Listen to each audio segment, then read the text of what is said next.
Hello all, ఎలా ఉన్నారు? నేనైతే చాలా బాగున్నాను. మీరందరూ కూడా బాగుండాలని మనస్ఫూర్తిగా కోరుకుంటున్నాను. ఈరోజు మెత్తళ్ళ ఇగురు ఏ విధంగా తయారు చేసుకోవాలో చూద్దాం. నాన్ వెజ్ ప్రియులకి ఈ మెత్తళ్ళన్నా, రొయ్యలన్నా, ఎండు చేపలంటే చాలా ఇష్టపడుతూ ఉంటారు కదా. అటువంటి వారి కోసం అయితే స్పెషల్లీ ఈ కర్రీ చాలా బాగుంటుంది. మరి ఈ మెత్తళ్ళ ఇగురు ఇది విడిగా వండుకున్నా లేదా ఇందులో కోడిగుడ్డు వేసుకున్నా ఇంకా ఎందులోన్నా కలిపి వేసుకున్నా కూడా చాలా బాగుంటుంది. మరి ఈ మెత్తళ్ళ ఇగురు ఏ విధంగా తయారు చేసుకోవాలో చూసేద్దామా? Welcome back to my channel.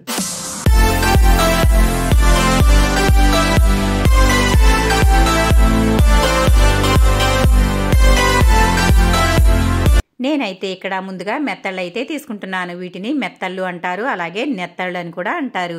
ఈ నెత్తళ్ళు తీసుకునే ముందు మనం ఇసుక లేకుండా తీసుకోవాలి. అప్పుడే మనకి కర్రీ అనేది బాగుంటుంది. ఎందుకంటే మెత్తళ్ళలో ఇసుక అనేది బాగా ఉంటుంది కాబట్టి తీసుకునేటప్పుడే చాలా జాగ్రత్తగా తీసుకోవాలి. ముందుగా ఈ మెత్తలనైతే తల అలాగే తోక కట్ చేసేసుకోవాలి. వీటిని చేత్తో తీసుకున్నా బాగానే ఉంటుంది, లేదంటే కనుక కత్తిపీటతో కానీ లేదా కత్తెరతో కానీ తీసుకోవచ్చు.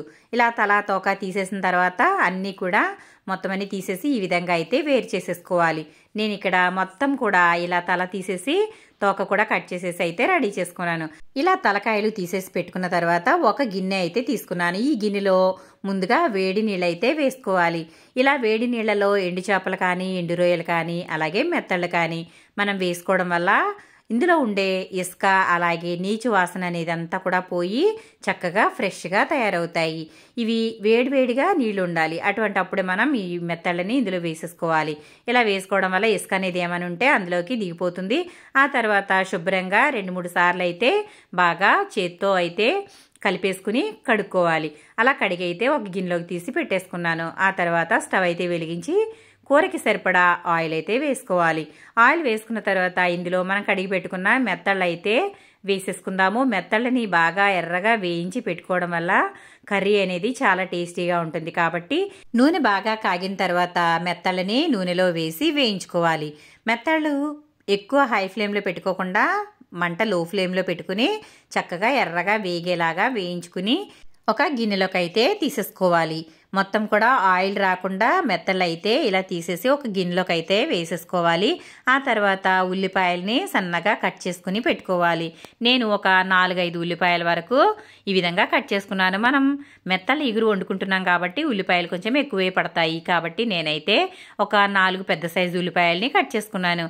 కట్ చేసుకున్న ఉల్లిపాయ ముక్కల్ని అదే ఆయిల్లో వేసేసుకుని వేయించుకోవాలి. మనం ఉల్లిపాయలు వేయించుకునేటప్పుడు మంట మీడియం ఫ్లేమ్లో అయితే ఉంచుకోవాలి. లో ఫ్లేమ్ కానీ హై ఫ్లేమ్ కానీ పెట్టుకోకూడదు. ఆ తర్వాత నేను ఉల్లిపాయల్లో 1 స్పూన్ అయితే ఉప్పు వేశాను, అలాగే 1/2 స్పూన్ వరకు పసుపు వేశాను. ఈ విధంగా ఉల్లిపాయల్లో ఉప్పు పసుపు వేసి వేయించుకోవడం వల్ల ఉల్లిపాయలు అనేవి చక్కగా వేగుతాయి. కాబట్టి నేనైతే ఉప్పు పసుపు ముందుగానే వేసేసి ఇలా వేయించుకుంటున్నాను. ఇలాగైతే ఉల్లిపాయల్ని మీడియం ఫ్లేమ్లో పెట్టి బాగా వేయించుకోవాలి. ఈ విధంగా వేయించుకోవడం వల్ల మనకి కూర అనేది చాలా బాగుంటుంది. నాన్ వెజ్ అంటే ఇష్టపడని వాళ్ళంటూ ఉండరు. చాలామంది నాన్ వెజ్ ఇష్టపడతారు. అలాంటి వాళ్ళల్లో ముఖ్యంగా ఎండు చేపలు ఇష్టపడే వాళ్ళు చాలామంది ఉంటారు. ఎండు చేపలు తినడం వల్ల చాలా మంచిదండి. చాలామందికి ఈ వాసన అయితే నచ్చదు. కానీ ఎండు చేపలలో కాల్షియం అనేది చాలా ఉంటుంది కాబట్టి మెత్తళ్ళు కానీ రొయ్యలు కానీ తినండి. అలాగే ఉప్పు చేపలలో ఉప్పు ఎక్కువగా ఉంటుందని కూడా భయపడుతూ ఉంటారు. ఉప్పు లేని చేపలు కూడా ఉంటాయి. వాటిని తినడం వల్ల కూడా ఆరోగ్యానికి మంచిది. చూసారు కదా, ఈ విధంగా అయితే మనం ఎండు చేపల్ని వండుకునే విధంగా వండుకుంటే కూర అనేది చాలా బాగుంటుంది. మటన్ కన్నా చికెన్ కన్నా ఇలా ఎండు చేపలు వండుకోవడం వల్ల ఒక ముద్ద ఎక్కువే తింటాం. అంత బాగుంటుంది. ఉల్లిపాయలు అయితే చక్కగా వేగిపోయాయి. అలాగే ఇందులో ఒక 1/2 స్పూన్ అయితే అల్లం వెల్లుల్లి పేస్ట్ వేసుకోవాలి. అల్లం వెల్లుల్లి పేస్ట్ వేసుకోవడం వల్ల కర్రీ నాన్ వెజ్ కర్రీ లాగా ఉంటుంది. కాబట్టి ఇలాగైతే అల్లం వెల్లుల్లి పేస్ట్ అయితే వేసి పచ్చివాసన పోయేంతవరకు బాగా వేయించుకోవాలి. ఆ తర్వాత ఒక 2 టమాటాలు అయితే చిన్న ముక్కలుగా కట్ చేసి అవి కూడా వేసేసుకున్నాను. అవి వేసేసిన తర్వాత ఇదంతా కూడా బాగా కలిపి టమాటా మంచిగా మగ్గే వరకు మగ్గించుకోవాలి. మంటని మీడియం ఫ్లేమ్లోనే పెట్టుకుని ఉడికించుకోవాలి. ఎందుకంటే ఇలా వేగడం వల్ల మనకి టమాటా అనేది చక్కగా మగ్గిపోతుంది. మనకి టమాటా వేగడానికి ఎక్కువ సమయం అనేది పట్టదు. కాబట్టి ఇలా మూత పెట్టుకుని ఒక 2 నిమిషాల పాటు మగ్గనిస్తే సరిపోతుంది. 2 నిమిషాలు మగ్గనిచ్చిన తర్వాత మూత అయితే తీసి ఒకసారి కలుపుకోవాలి. అడిగంటే ప్రమాదం ఉంటుంది కాబట్టి మధ్యలో కలుపుకుంటూ టమాటాలు మంచిగా మగ్గే వరకు మగ్గించుకోవాలి.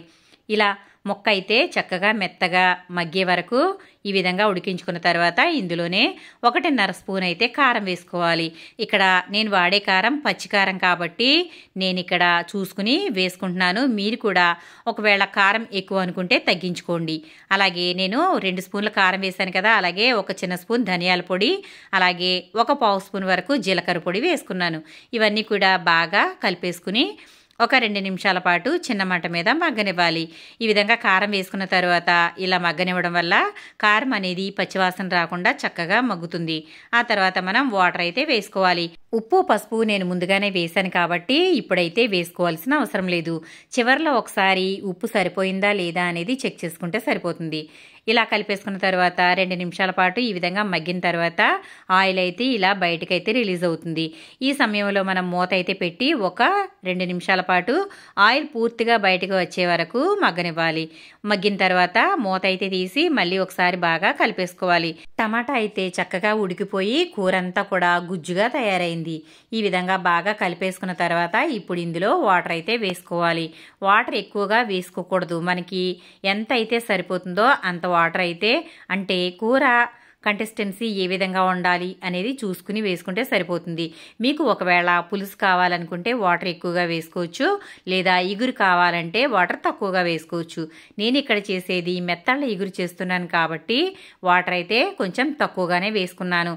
ఇలా వాటర్ వేసేసుకున్న తర్వాత ఒకసారి బాగా కలిపేసి ఒక 2 నిమిషాల పాటు మూత పెట్టేసి కూర కొంచెం దగ్గరగా రానివ్వాలి. ఇక్కడ ఆయిల్ అంతా కూడా బయటికి వచ్చేసి కూర అయితే దగ్గరగా అయిపోయింది. ఇలా అయిన తర్వాత మనం ఒకసారి మళ్ళీ బాగా కలిపేసుకోవాలి. ఇలా కలిపేసుకున్న తర్వాత కూర దగ్గరగా అయిపోయింది అనుకున్నప్పుడు మనం వేయించి పెట్టుకున్న మెత్తళ్ళు అయితే వేసేసుకోవాలి. మెత్తళ్ళు వేసుకున్న తర్వాత కూర దగ్గరగా అవడానికి ఎక్కువ సమయం అయితే పట్టదు.